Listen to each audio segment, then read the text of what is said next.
We're all in it together, but it seems we can't all agree on the way out of this pandemic. The extreme anti-vaccination brigade is turning on anyone who dares to follow the rules. And as tensions rise over restrictions and freedoms, so do the attacks. Mainstream media, you are the virus. They are forcing this RNA into your DNA and your genome. They sticking me with that needle, it's the flu. Wake the up, Australia. We had people smash the toilets up, non-stop abuse and, property damage. Anti-lockdown tirades and law-abiding citizens in the firing line. That it works so you guys can buy donuts. Are you serious? It's scary because it's not like you're doing anything wrong, you're just following the orders. It's no secret misinformation on the internet has brainwashed many people during lockdown. Job losses and isolation creating a pressure cooker of anger and the perfect recipe for ugly public tantrums. You got mumblers on, you dumb. Unhinged and unashamed. Shush your Come on, shush your It's terrifying, and especially because I said to him, I'm like, I have a kid in the car. Healthcare worker Vanessa was filling up at a petrol station in Melbourne when she says a foul-mouthed stranger drove in behind her and tried to strike up a conversation. He said something about Dan Andrews, was saying, oh, Dan Andrews, he's lying, you don't believe what he's saying about COVID, you don't have to wear a mask. And I said, oh, okay. Vanessa begins recording as the unmasked man flies into a rage. You realise I have a child in the car? Oh, that's even scarier. What's wrong? Oh, a child. Oh, dear. Oh, there's a child in the car. Tried not to talk to him. Didn't say anything about, masks, vaccinations. It doesn't deter the deranged driver. Get off, you stupid. Go on. Off. We're calling the police. Oh, call on you, stupid. Okay. I think he needs to seek help because that's not really an appropriate way to behave in public. Frightening scenes like this have become commonplace. Since COVID hit, we have seen all the nutters and all the craziness come out in people. Sydney fast food worker Katrina Morris says she's abused daily for simply asking people to check in. I've been assaulted, I've been threatened, I get called names. It's so bad, Katrina's now afraid to come to work. I have been spat at. I just came off chemo and I was very worried that they might have had COVID.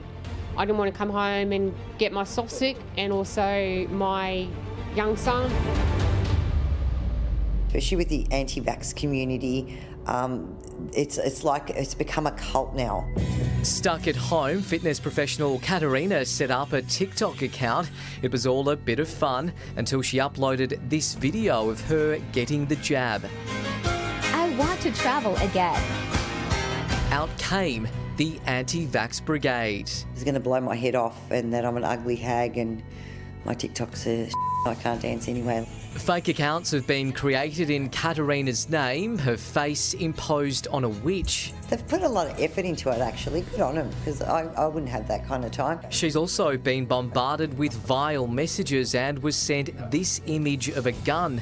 Sadly, Katerina suspects many of her faceless tormentors are former friends. These middle-aged women really need to get a life or maybe get a hobby or get their knitting needles out or something. I guess everything these days is just a letdown, just like you. So, hang yourself. George Kimura has been on the receiving end too. Had a voicemail when we're in lockdown, someone just abusing me, saying you're not open, swearing at me, telling me to go hang myself. It was crazy. George has been in hospitality for 18 years and owns 3 venues, including the Manhattan Bar. He says not even the roughest nightclubs compare to this. They've smashed the plumbing in the laneway. We've had people smash chairs out the front because we can't let them in because we're already at 10-person capacity. We're seeing society members really finding themselves in situations that they wouldn't find themselves in pre-COVID, where out in public there's a bit of division. Clinical psychologist Dr. Zach Seidler says pent-up anxiety has bubbled over into public outbursts. Health has become a political issue. It's become something that is dividing families at the dinner table. It's because we don't have a rule book here. We don't have an understanding of how to go about having these conversations. Hospitality workers fear things will only get worse when businesses reopen to vaccinated customers only. It's going to wreak havoc. As I say to people, we would love to have you in, but we're just not allowed to. So just chill, like take it easy. We're sick of it too. Lots of people say you shouldn't be talking to people who have a different opinion to you. I definitely don't agree with that. There's a time and a place, and you should only go towards those conversations when you know you have the patience. You work your whole life to set up businesses and you're just scared that you're going to lose them. And then dealing with all that on top is just, it's a nightmare. Most of them are keyboard warriors, and a lot of people feel very comfortable behind a keyboard.